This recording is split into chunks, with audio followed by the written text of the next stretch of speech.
इंदौर शहर के भीतर एक बेहद गंभीर और चौंकाने वाली घटना सामने आई, जहां रीवा के प्रतिष्ठित बस ऑपरेटर संतोष तिवारी ने दावा किया कि उनकी 3 बसें दिन दहाड़े जबरदस्ती छीन ली गई। आरोप है कि पूर्व में हत्या के मामले में जेल जा चुके दर्शन सिंह परिहार अपने 15-20 साथियों के साथ इंदौर स्थित उनके ऑफिस में घुसे, मारपीट की और जान से मारने की धमकी देकर उनकी 3 बसों को छीन कर ले गए। पूरा मामला रीवा निवासी संतोष कुमार तिवारी से जुड़ा है, जो मां वैष्णव बस सर्विस नाम से व्यापार संचालित करता है। उसका इंदौर में ऑफिस चितावद स्थित जुपिटर हॉस्पिटल के सामने है। 22 मई 2025 को उन्होंने पुलिस महानिदेशक डीजीपी भोपाल, आयुक्त इंदौर और गृह मंत्रालय भोपाल को एक पत्र लिखा, जिसमें उन्होंने स्पष्ट आरोप लगाया कि दर्शन सिंह परिहार अपने 15-20 गुंडों के साथ ऑफिस में घुसा, 3 बसों के ड्राइवरों से जबरन चाबी छीन कर ले गया। घटना के वक्त बसों में लगभग 45,000 रुपए का डीजल, लगेज और सवारियां मौजूद थी। सभी को रोड पर उतार दिया और आरोपी मौके से फरार हो गए। संतोष तिवारी के मुताबिक जब उन्होंने विरोध किया तो उसने कहा कि आज तो छोड़ दिया है, दोबारा रोका तो जान से खत्म कर दूंगा। घटना का सीसीटीवी फुटेज भी सामने आया है और उन्होंने पुलिस को सौंप दिया है। साथ ही उन्होंने यह भी कहा कि दर्शन सिंह परिहार हाल ही में एक हत्या के मामले में रिहा हुआ व्यक्ति है और लगातार उन्हें व्यापार छोड़ने या जान से हाथ धोने की धमकी दे रहा है। संतोष तिवारी ने आरोप लगाया कि उन्होंने भंवरकुआं थाने में रिपोर्ट दर्ज कराई, साथ ही इंदौर के पुलिस आयुक्त, डीसीपी, गृह मंत्रालय, एडीजीपी और डीजीपी भोपाल तक शिकायती पत्र भेजे हैं, लेकिन आज तक कोई ठोस कार्रवाई नहीं हुई। इस कारण मानसिक और आर्थिक दबाव से तंग आकर उन्होंने प्रशासन से इच्छा मृत्यु की अनुमति तक की मांग कर डाली है। जी, मेरा जो है तो 17 तारीख को मेरी 3 बसें चोरी गई मेरे ऑफिस के सामने से। 2 मेरे ऑफिस के सामने से, एक 3 इमली बस पार्किंग में मेरी बस खड़ी थी, वहाँ से ले गए। इसके बाद मैंने तुरंत ही भंवरकुआं थाना गया, जहाँ पे मैंने लिखित रिपोर्ट दी तथा उसी दिन संभागीय कमिश्नर, जो आपके पुलिस कमिश्नर होते हैं, उनके यहाँ गया, वहाँ पे भी मैंने लिखित शिकायत की। 2 दिन के बाद 20 तारीख को पुनः एक हमारी बस जबरदस्ती ले गए। ये दर्शन सिंह परिहार तथा उनके 20 गुंडे मिलकर आते हैं और आपकी गाड़ी चुराने की वजह क्या कुछ पता चली आपको? उनकी वजह ये है कि पहले मैं उनके ट्रेवल्स से गाड़ी लगाता था, अब उनके ट्रेवल्स से नहीं चलाता था। वो 2003 को एक इंटरसिटी में पत्थरबाजी हुई थी, जिसपे एक डॉक्टर की मृत्यु हो गई थी। उस दिन के बाद मैंने आज तक उनके गाड़ी ट्रेवल्स से नहीं लगाना चाह रहा था, है ना। इसके बाद मैंने संभागीय commissioner, DGP Bhopal, IG DGP, ADG Bhopal तथा मुख्य सचिव से स्वयं जाके मिला भी हूँ और सभी से मैंने रिक्वेस्ट किया तथा भंवरकुआं टीआई साहब का कहना है कि जब तक मुख्यमंत्री का फोन नहीं आएगा तब तक मैं FIR नहीं करूंगा। तो माननीय मेरे मीडिया के द्वारा से निवेदन है कि मुख्यमंत्री जी अगर ये बात पहुंचे तो भंवरकुआं थाना टीआई साहब को फोन करे और मेरा FIR लिख जाए। बात करिए आप। हाँ, मैं आज दिनांक से अन्य जल सत्याग कर रहा हूँ और इस संपत्ति के माननीय कलेक्टर द्वारा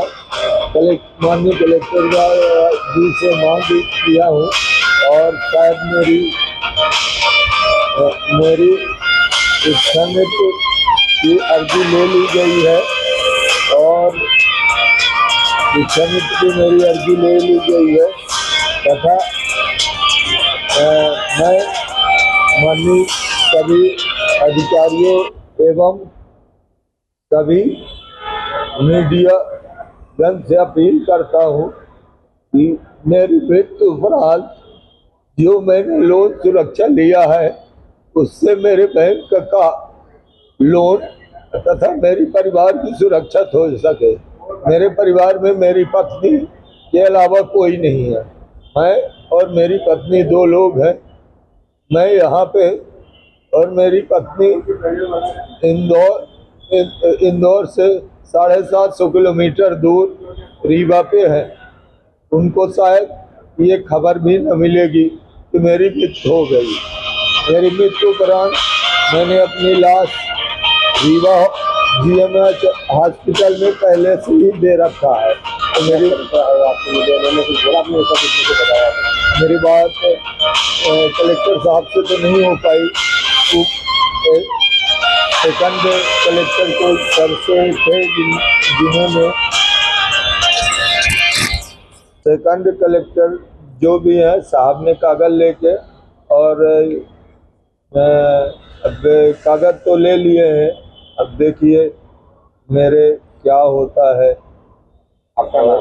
मेरा नाम संतोष कुमार तिवारी, पिता स्वर्गीय सीताराम तिवारी, निवासी पुष्पराज नगर रीवा।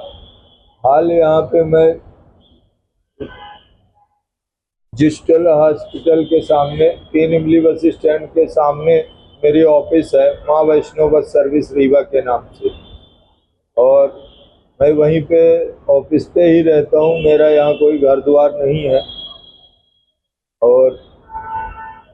और मैं मीडिया एवं सरकार से, केंद्र सरकार या राज्य सरकार से अनुरोध करूँगा कि मेरा FIR करने की कृपा करें। कलेक्टर ऑफिस आया था, सारे जगह मैंने दे दिया, आवेदन दिया। मेरी बसें चोरी हुई थी दिनांक 17 तारीख को, इसी महीने के 17 तारीख को 3 बसें, 2 बसें मेरी ऑफिस के सामने से और एक 3 इमली पार्किंग है जो है वहाँ खड़ी थी, तो वहाँ से ले गए थे, जिसकी मैंने तत्कालीन भंवरकुआं थाना में जाकर FIR के लिए लिखित आवेदन दिया। FIR नहीं हुआ तो मेरे से बोले कि लिखित आवेदन दे दो, जांच चलेगी, जिसकी जांच अभी तक चली। फिर 20 तारीख को 3 इमली बस स्टैंड के सामने से मेरी चौथी बस को ले गए दर्शन सिंह परिहार तथा उनके 20 गुंडे ने मेरी बस को जबरदस्ती उठा के ले गए। और उसके बाद मैंने फिर भंवरकुआं थाने में, मैं वहाँ मौजूद नहीं था, तो मेरा ड्राइवर जाके लिखित रिपोर्ट दिया। आज तक उसकी FIR नहीं हुई। उसके बाद मैंने 17 तारीख को ही पुलिस कमिश्नर साहब को दिया और उसके बाद मैंने 21 तारीख को मुख्य सचिव भोपाल को मिलकर मैंने स्वयं मुलाकात की और लिखित में शिकायतें भी दी, जिसका उन्होंने मुझे आश्वासन दिया तथा तत्काल ही मेरे सामने ही फैक्स संभागीय युक्त, यहाँ जो कमिश्नर प्रणाली क्या लागू होता है, कमिश्नर साहब को मेरे सामने ही फैक्स और तथा डाक द्वारा दोनों ही मेरे सामने ही तत्काल भेजा गया। ना मेरे को आज तक कोई पूछताछ हुई और ना वो। इसके बाद मैंने थाना में, मैं कल गया, डेली मैं थाना तो सुबह शाम 2 बार डेली जाता हूँ, तो मैंने कल गया तो कल मुझे ये बताया गया जब तक मुख्यमंत्री जी का फोन नहीं आएगा तब तक तुम्हारा FIR नहीं होगा। किसका कहना है? माननीय TI साहब का कहना है कि जब तक मुख्यमंत्री का फोन नहीं आएगा तब तक मैं FIR नहीं करूँगा। और उच्च न्यायालय से मैंने भी वो वाले, तो न्यायालय में भी आए दिन डेट ले रहे हैं, जबकि 8 दिन से ऊपर नहीं है, रोज डेट मांग ले रहे हैं। न्यायालय से मैंने लगा रखा है। जो आपकी गाड़ी चोरी हुई है उसका आपके पास में वीडियो वगैरह और ये भी? हाँ जी, मैंने थाना प्रभारी को वीडियो उपलब्ध कराया, CC कैमरे लगे थे उस पे वीडियो उपलब्ध कराया। दूसरी वीडियो भी जो गाड़ी गई है चोरी, उसके भी मैं आपको भी वीडियो वो उपलब्ध कराऊंगा। दर्शन सिंह कौन है ये दर्शन सिंह अभी 3 महीने पहले 3/3/2000 को इंटरसिटी में पत्थरबाजी किए थे, उससे एक डॉक्टर की मृत्यु हो गई थी। और इनके भाई सुभाष चंद्र के करीब 150 आपराधिक मामला है, 150, जिसके मैंने मीडिया इससे भी किया। और उनके 150 जिला बदल है, अपने रीवा से जिला बदल है इनका, है ना। राजनीतिक पार्टी में शामिल है? कौन राजनेता है, क्या है ये अब राजनीतिक में है ही है, तभी तो इतना बड़ा प्रभाव। जो कि 4 बसें जिनका रजिस्ट्रेशन मेरे नाम है और बीमा भी मेरे नाम है। 3 बसों का HDFC बैंक से फाइनेंस है, जो बसें ले गए हैं उठा के, वो चारों बसें HDFC। जी, यहाँ कलेक्टर कार्यालय आए हैं तो कलेक्टर साहब और वो ले लिए हैं मैंने अपने आप को इच्छा मृत्यु की मांग की है। कलेक्टर साहब से मैंने इच्छा मृत्यु की मांग की है, कलेक्टर साहब और एसडीएम साहब, और मैं प्रेस मीडियम के माध्यम से मैं इच्छा मृत्यु की मांग कर रहा हूँ। माननीय राष्ट्रपति महोदय, प्रधानमंत्री महोदय, रक्षा मंत्री महोदय एवं सभी को मैंने पत्र द्वारा सूचित कर दिया। आज दिनांक से मैं अन्न जल त्याग कर, जब तक मेरे ऊपर या मेरी बसों के ऊपर कार्रवाई नहीं होती तब तक मैं आज से अन्न जल त्याग कर, मैं आज से अन्न जल का त्याग कर रहा हूँ। आपका नाम?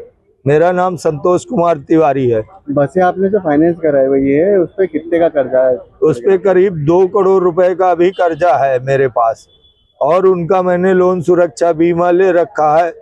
अगर मेरी मृत्यु होती है तो उसे एक एक्सीडेंट समझ के देना चाहिए, जिससे वो लोन सुरक्षा इससे पैसे मिले और मेरे परिवार को, यहाँ तक कि उन लोन जो है उस पे मेरे घर की प्रॉपर्टी भी गहन है। इसमें कोई विधायक का नाम भी आ रहा है, गोलू शुक्ला का भी नाम बताया जा रहा है। नहीं, गोलू शुक्ला जी ने फोन किया था टीआई साहब को, उनके कहने में मतलब पीए साहब से मैं मिला था, गोलू शुक्ला जी से मिला था।